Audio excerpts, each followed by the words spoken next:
sa inyo lahat. Welcome back po sa ating YouTube channel. Balo din mga master, papakita ko lang sa inyo kung paano i-install ng photo cell switch natin or photo sensor switch natin para dun sa ating project. Yan, nasamahan nyo. Right mga master, so dito tayo sa ating project. Bali yung kakabitan natin dito ng photo sensor switch. So isa rito, ayan, so isa-sensorize natin yan. Then dito sa labas mga master, so for outdoor lang tayo. Ayan, so yung isa rito na hindi ko pa nakakapitan ng receptacle. Okay, so bali ito yung ating photo cell switch natin. Bali, meron tayong 3 colors dito, yung red, black, at saka white natin. So ito yung diagram niya, makikita nyo. Ay, so medyo maliit lang pala. Okay, so explain ko na lang. So yung magiging ano natin dito, kulay. So yung black natin mga master, ito. So ito yung galing sa ating switch. Kasi ano tayo, meron tayong switch yung ating photo cell. Kung rekta tayo, so ito yung magiging ano natin, tawag dito, hotline. Kumbaga, isa diretso siya rito sa ating photo cell. Okay. And then yung magiging output niya, so itong red na to, ito yung papunta naman sa load natin sa ilaw.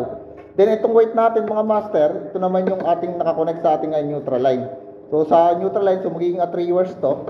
So bali ang mangyayari dito, ito yung sa neutral natin, tatap natin dito. Then nakatap ito siya rito sa ating sensor, and then meron tayong wire na para purun sa ating papunta sa ating ilaw. Kumbaga ito yung ating magiging neutral line. Alright. So ngayon kakabit ko naman ito sa taas, then actual splicing ko tayo. Okay mga master, so dito tayo sa taas. Bali lang yung ating re-rebit lang natin tong ating photo cell natin dito. Alright. So taas tayo.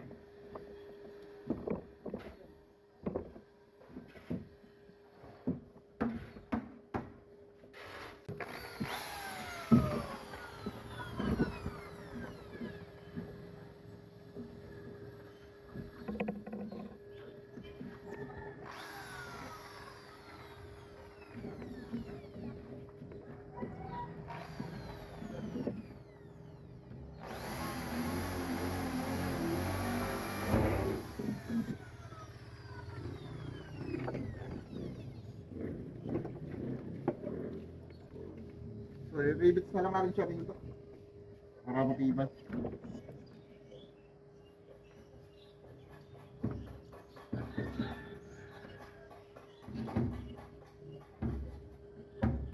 Yan.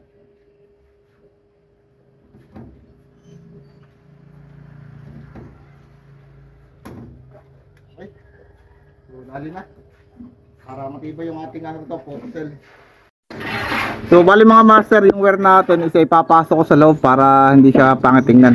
So bubutasin ko to, itong ating upper lane para makalusot yung wire. So kahit medyo lumaki yung butas natin, kukuha ng receptacle naman yung lalagay natin doon. Okay?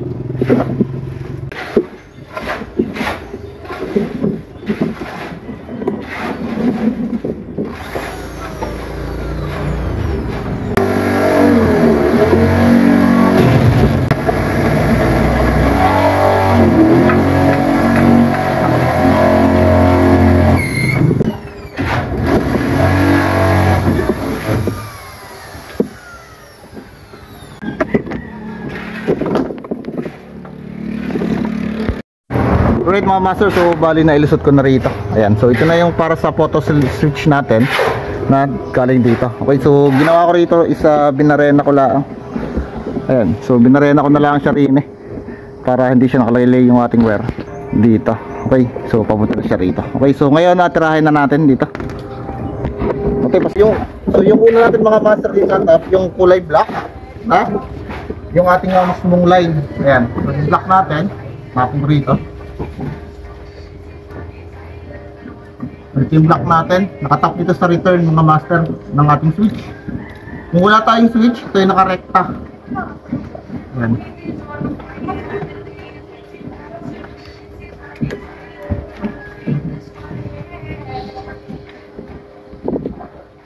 Ayan.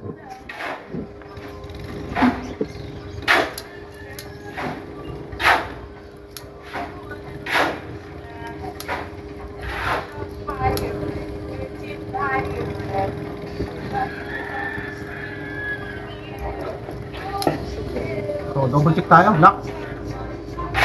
Okay. ito.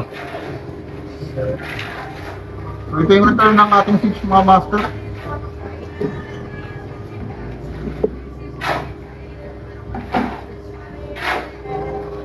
Patayin mo nga muna yan. Patayin mo itong tubig.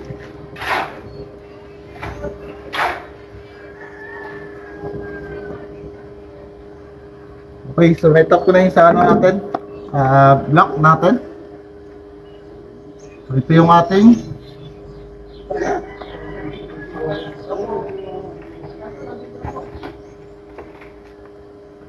so ito guys yung ating line na line. Kung wala tayong switch, so recta ito guys sa ating breaker. Yes.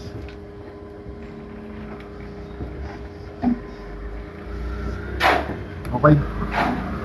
Passing shell sa loob mga mas.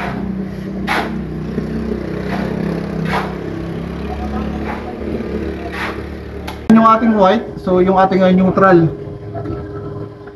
So white.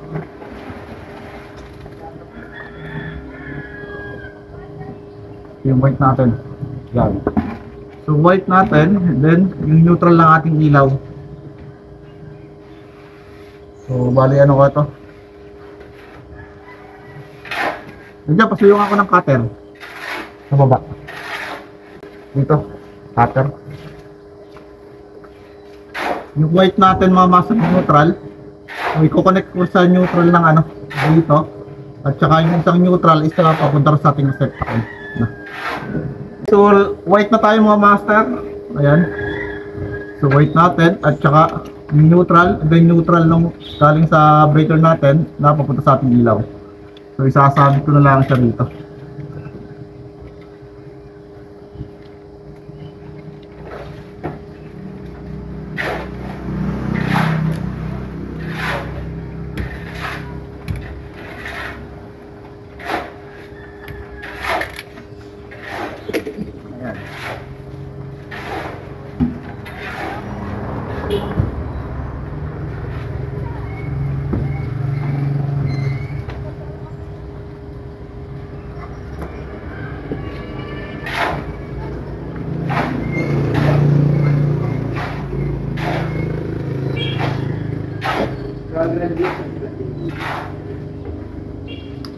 Sasabit ko na lang siya.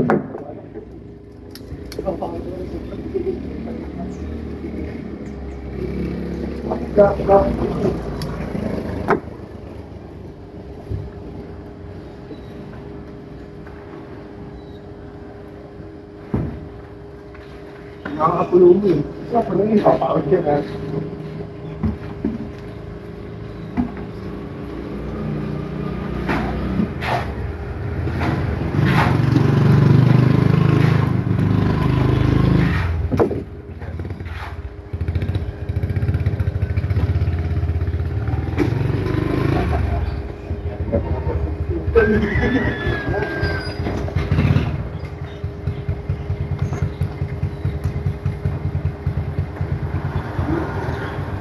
Then mga master, yung red natin, are, so ito na yung papunta sa load natin sa ilaw.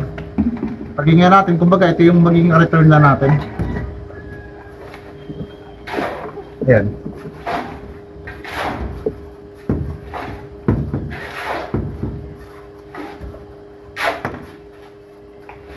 So, pabitan ko na siya ng receptacle.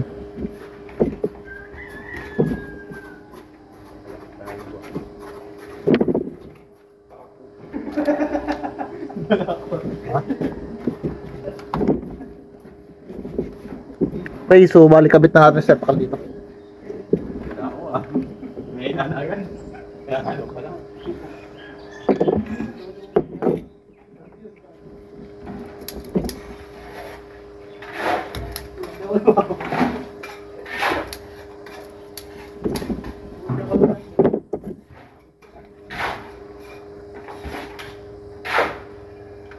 So dito sa receptacle natin mga master, yung ating neutral is sa gilid dito. Then yung return natin sa gitna.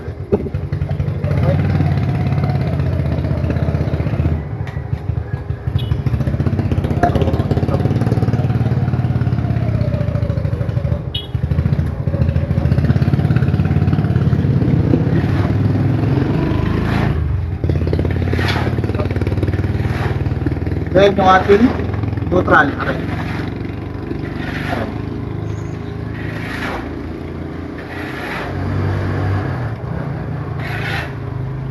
So, pwede na master.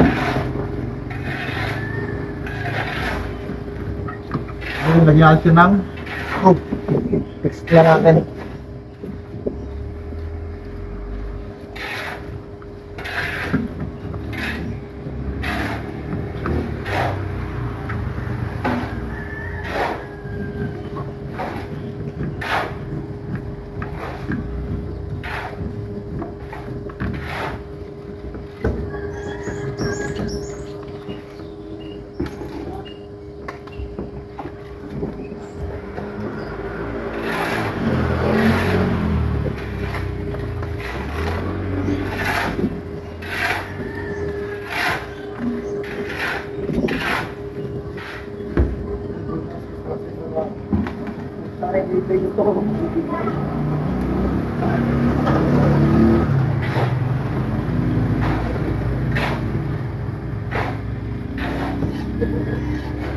Okay, so ganoon na kasi mga master. Ayun, nakabit ako siya ng ilaw.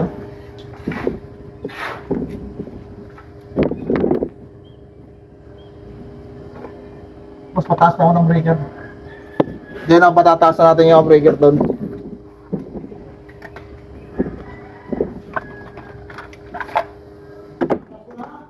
Tsaka pabuhay ako ng switch dito sa gilid.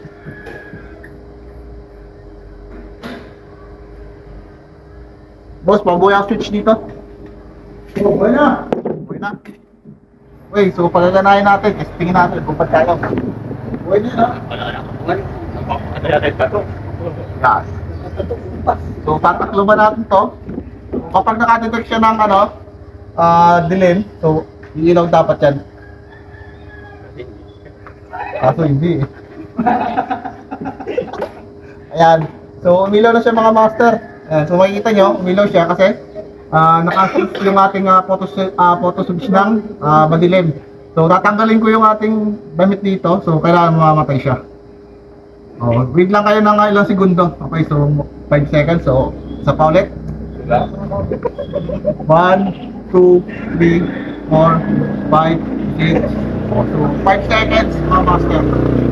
Okay, so meron na kasi po. Okay. So ganun lang, kasimple kung paano magkabit ng ating photo sensor switch and mga master. So pinalusot ko na lang siya rito para hindi siya expose yung wire natin dito. Okay, so then dito is reduce lang natin siya yan para matibay, hindi siya umuga. Okay, so maraming salamat po. Okay mga master, bali good na yung ginawa natin dito. Ayan, so ito yung ilaw natin at saka yung ating photo sensor switch na. Okay, so ang mangyayari ng mga master, dapat yung ating switch is always on na to. So lagi na po itong naka-on, so hindi na siya papatayin dito mga master. So dito naman sa kabila, isa ganun din yung gagawin natin.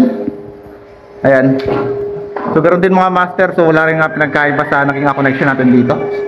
So lagi ko na lang, balik ko yan dito, ibabypass ko na yung ilaw natin dito, so re-recta ko na rito sa switch dito sa labas para palagi siyang buhay.